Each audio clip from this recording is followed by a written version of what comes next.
Anong amoy yun?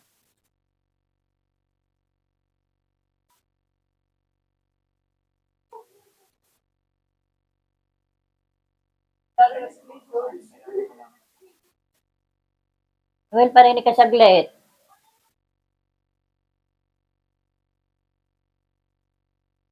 Bakit? Para akong may naamoy sa iyo, kaiba. Anong kaiba?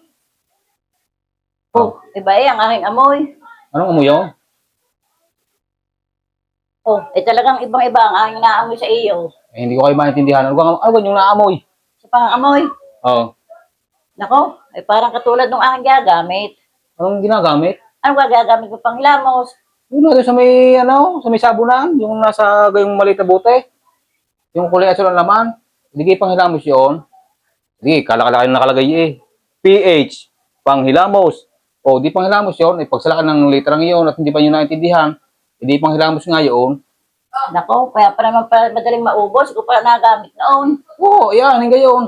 Di kayo panghilamos nga yun. Laki-laki ng nakasulat hindi pa nyo maintindihan. Nako, ikaw naman pala'y ulaga. Bakit? Yun ay pH, panghugas yun, hindi panghilamos. At kita mo kala kanina lita, pH, panghugas, hindi panghilamos.